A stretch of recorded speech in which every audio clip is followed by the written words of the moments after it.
Now, once you've defined your purpose about pursuing graduate studies, the next logical step is to choose a country you want to go to. Now, thinking about it objectively, choosing a country is more of a risk versus benefit analysis.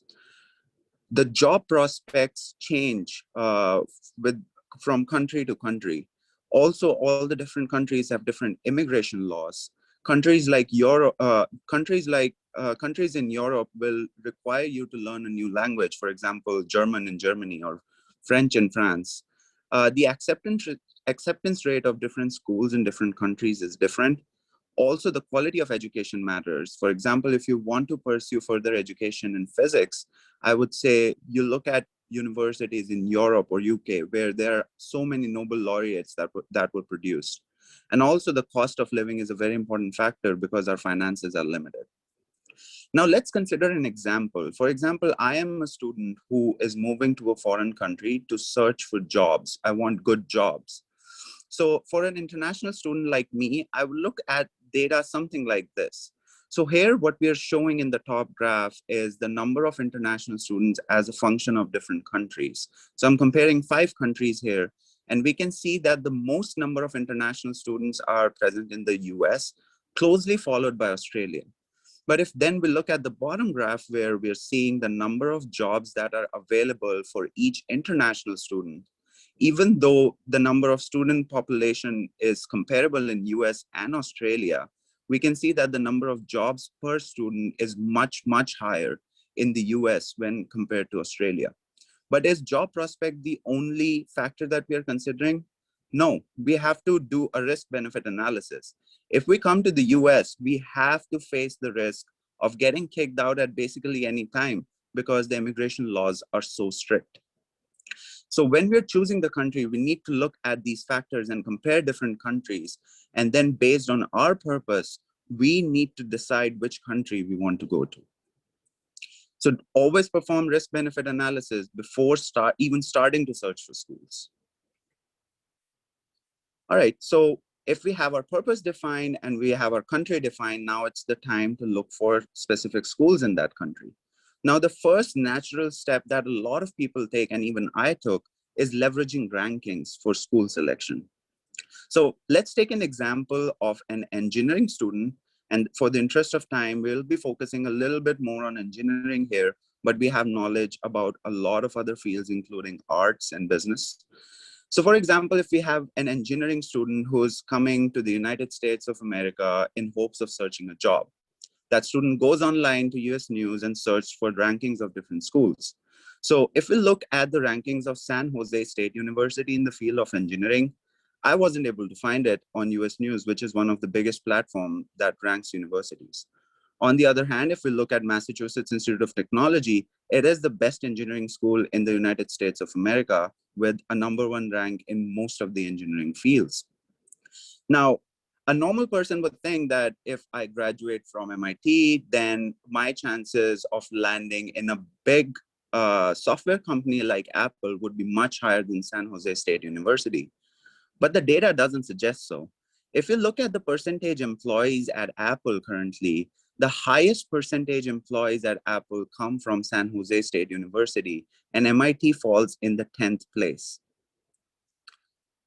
So rankings are useful as an admission criteria, where the universities that are highly ranked will be harder to get into.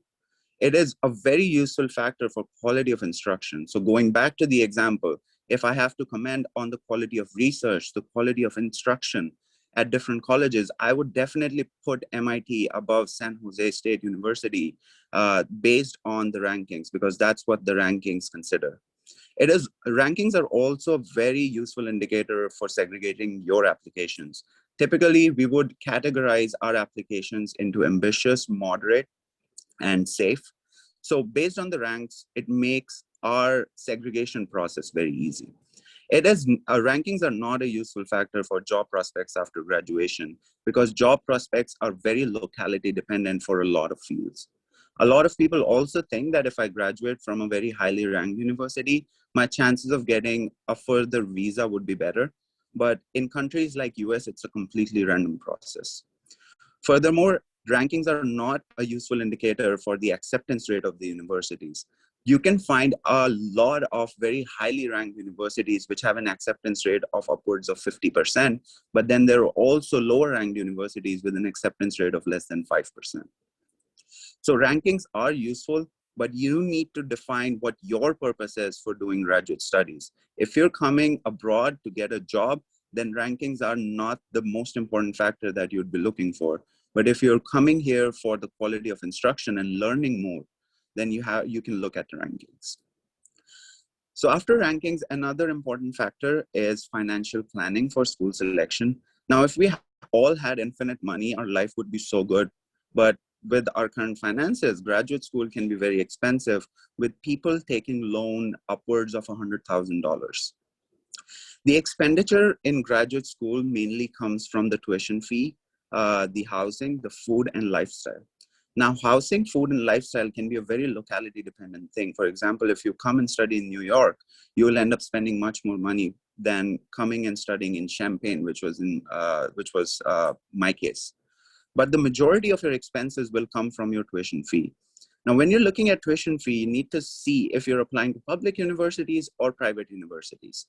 Now, let's go back to our example of comparing San Jose State University and Massachusetts Institute of Technology. San Jose State University is a public university, while Massachusetts Institute of Technology is a private university. And just because of that factor, you can see that the fee at MIT is about 3 to 4 times higher than at San Jose State University. Now, if I am an engineering student who is just coming to the US to get a job, the job numbers, the salary numbers after MS and CS in these two colleges are very, very comparable. I'm by no means, I'll say that MIT is not a good college and you should not come here, because the quality of instruction at MIT is phenomenal. So financial planning is a very important factor. Now, based on my slides, you can kind of guess that applying for graduate school applications is about hitting that delicate balance of how much knowledge you want to earn, what kind of jobs you want to land into, how much does the prestige of the college matter to you, and how much expenses can you spare. Now, expenses are also a little subjective because there are a lot of scholarship opportunities when you're coming abroad, and Anirudh will touch more upon it. So you need to define your purpose and your reason of going abroad, because that is what makes your application unique. And consequently, your entire process of school selection becomes unique based on your reason of coming abroad to study.